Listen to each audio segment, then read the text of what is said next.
दोस्तों, ब्रह्मांड में कुछ घटनाएं ऐसी हैं जो अपने आप में ही संपूर्ण सत्य हैं। जैसे कि इस ब्रह्मांड में एक भी ऐसा कण आप नहीं खोज सकते जो कण स्थिर अवस्था में हो। हमारी पृथ्वी के साथ पृथ्वी पर मौजूद हर वस्तु गतिमान है। हमारा पूरा सौरमंडल के सभी ग्रह, यहाँ तक के ब्रह्मांड के मध्य से लेकर आखिरी छोर तक मौजूद हर एक इकाई किसी न किसी दिशा में लगातार आगे बढ़ी जा रही है। किंतु क्या ये गति परिवर्तनशील है? पिछले दिनों भूविज्ञानिकों ने बताया कि हमारी पृथ्वी की अपने अक्ष पर घूमने की गति और भी ज़्यादा तेज होने लगी है। इस बाबत हमने एक विस्तृत वीडियो भी बनाया था। अगर आप वो वीडियो देखना चाहते हैं तो ऊपर आई बटन पर क्लिक करके देख सकते हैं। किंतु हाल ही में नासा द्वारा किए गए कुछ नए शोधों के अनुसार पृथ्वी की गति अचानक और पहली बार तेज नहीं हुई, बल्कि समय समय पर पृथ्वी की घूमने की गति में परिवर्तन आता रहता है। पृथ्वी की गति में आते इस परिवर्तन के पीछे के कारण क्या है, चलिए आज के वीडियो में यही जानने की कोशिश करते हैं। दोस्तों, वैज्ञानिकों के अनुसार बिग बैंग के विस्फोट के बाद जिस धूल और मलबे से हमारा सूर्य बना था, उसी बचे हुए मलबे से ही हमारी पृथ्वी और अन्य ग्रहों का भी निर्माण हुआ। शुरुआत में धूल और गैस के अरबों खरबों कण सूर्य के चारों ओर तेजी से घूमते रहे, फिर धीरे धीरे वो कण एक दूसरे से चिपकने लगे। इस प्रक्रिया ने ही सभी ग्रहों को जन्म दिया। सूर्य के चारों ओर घूमते हुए मलबे से निर्मित हुई हमारी पृथ्वी और अन्य ग्रह आज तक सूर्य के चारों ओर एवं अपनी धुरी पर घूम रहे हैं। किंतु ये घूमने की प्रक्रिया आखिर कब तक यूं ही चलती रहेगी? पृथ्वी की उत्पत्ति आज से करीब 4.5 अरब साल पहले हुई मानी जाती है और तभी से ये लगातार यूं ही घूम रही है। पृथ्वी की घूमने की इस गति में भले ही उतार चढ़ाव आते हों, किंतु धीरे धीरे पृथ्वी की घूमने की ये गति कम ही होती जा रही है। भूविज्ञानियों के अनुसार आज से करीब 1 अरब साल पहले तक के समय में, जिसे नियोप्रोटेरोजोइक युग कहा जाता है, में पृथ्वी का एक दिन 22 घंटों के बराबर ही होता था। जिसके पीछे की वजह बिल्कुल साफ थी, क्योंकि उस समय हमारी पृथ्वी अपनी धुरी पर बेहद तेजी से घूम रही थी। किंतु गति में आए इस धीमेपन के कारण आज एक दिन 24 घंटों का होने लगा है। अब तक की गई गणना के अनुसार हर 100 साल बीत जाने के बाद पृथ्वी द्वारा अपनी धुरी पर एक चक्कर पूरा करने वाले समय में करीब 1.8 मिली सेकेंड्स और जुड़ जाते हैं, जिस वजह से दिन लंबे हो रहे हैं। पृथ्वी की घूमने की गति को कई सारे बल प्रभावित करते हैं, जैसे सूर्य का गुरुत्वाकर्षण बल, चुंबकीय बल, पृथ्वी के अंदर मौजूद धातु का कोर और पृथ्वी के वायुमंडल में चलने वाली हवा। हालांकि पृथ्वी के घूमने की गति में आते बदलाव बेहद ही मामूली हैं, जिन्हें पकड़ पाना आसान नहीं है। किंतु आज आधुनिक विज्ञान की मदद से हम पृथ्वी की घूमने की गति में आए थोड़े से परिवर्तन को भी पकड़ सकते हैं। अंतरिक्ष में तैनात स्पेस सैटेलाइट्स जो पृथ्वी के चारों ओर घूम रहे हैं, लगातार रेडियो सिग्नल पृथ्वी की ओर भेजते रहते हैं और पृथ्वी से भी सिग्नल इन सैटेलाइट्स की ओर जाते हैं।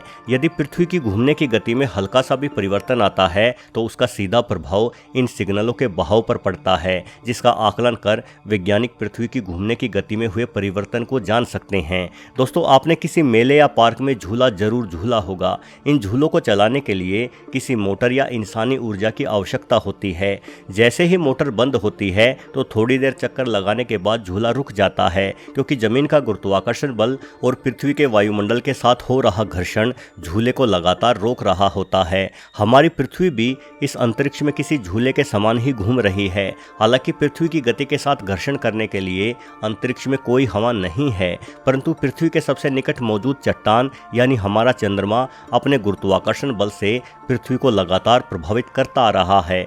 पृथ्वी और चंद्रमा दोनों ही एक दूसरे को अपनी ओर खींचते हैं। पृथ्वी पर पड़ते चंद्रमा के गुरुत्वाकर्षण बल के कारण एक प्रक्रिया होती है जिसे टाइडल फ्रिक्शन कहा जाता है। इस फ्रिक्शन के कारण चंद्रमा को पृथ्वी की ओर से हल्का सा बल मिलता है, जिससे चंद्रमा की कक्षा की गति बढ़ती जा रही है और चंद्रमा धीरे धीरे हमसे थोड़ा दूर भी होता जा रहा है। दूसरी ओर चंद्रमा के गुरुत्वाकर्षण बल के प्रभाव के कारण ही पृथ्वी के समुद्रों में ज्वार भाटा जैसी घटनाएं घटती हैं। दरअसल चंद्रमा का गुरुत्वाकर्षण बल पृथ्वी की उस सतह पर एक उभार बनाता है जो सतह चंद्रमा की ओर होती है, और चूंकि पृथ्वी अपनी धुरी का एक चक्कर सिर्फ 24 घंटों में ही पूरा कर लेती है, वहीं चंद्रमा को पृथ्वी की परिक्रमा पूर्ण करने में करीब 1 माह का वक्त लगता है। इसलिए चंद्रमा के गुरुत्वाकर्षण बल से पृथ्वी की सतह पर आया ये उभार एक लहर की भांति पृथ्वी की घूमने की दिशा से विपरीत दिशा में चलता रहता है, जिस कारण इस उभार से पड़ा विपरीत बल पृथ्वी की घूमने की गति पर एक मजबूत प्रभाव डालता है।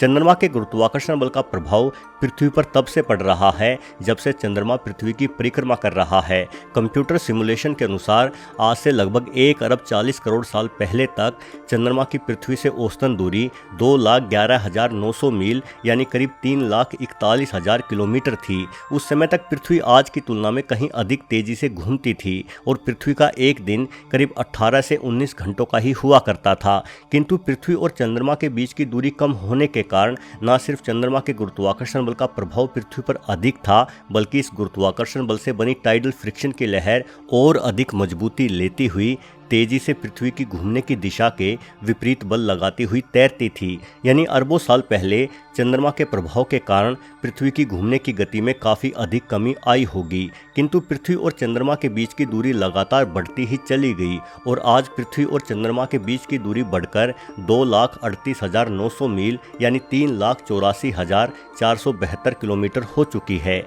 यानी अब चंद्रमा के गुरुत्वाकर्षण बल का प्रभाव भी पृथ्वी पर कम हो चला है, जिस वजह से पृथ्वी की घूमने की गति में आता धीमापन भी अब धीमा हो गया है। वैज्ञानिकों का मानना है कि एक निश्चित दूरी तक जाकर पृथ्वी और चंद्रमा के बीच की दूरी स्थिर हो जाएगी और पृथ्वी पर चंद्रमा के गुरुत्वाकर्षण बल का प्रभाव भी काफी कम हो जाएगा। फिर शायद पृथ्वी की अपने कक्ष में घूमने की गति में आ रही कमी भी थम जाएगी। लेकिन चंद्रमा के गुरुत्वाकर्षण बल के अतिरिक्त भी कई ऐसे दूसरे कारण हैं जो पृथ्वी के अपने अक्ष पर घूमने की गति को कम कर सकते हैं। जैसे कि यदि कोई बड़ा उल्कापिंड या घुमक्कड़ ग्रह पृथ्वी से टकरा जाए तो पृथ्वी की घूमने की गति अचानक ही बेहद धीमी हो सकती है। अतीत में एक ऐसी ही घटना शुक्र ग्रह के साथ घट चुकी है।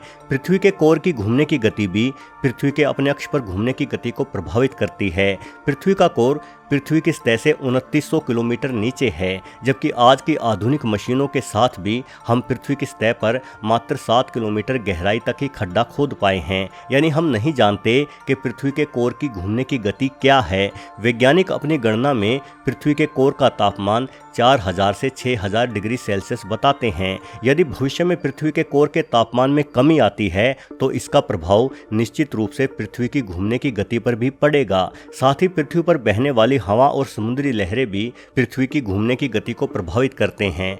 पृथ्वी पर चलने वाली हवा सिर्फ पृथ्वी की सतह से ही नहीं टकराती, बल्कि ये हवा हमारी धरती पर मौजूद पहाड़ों से भी टकराती है, जिससे उत्पन्न घर्षण बल पृथ्वी की घूमने की गति में बेहद ही मामूली बदलाव ला सकता है।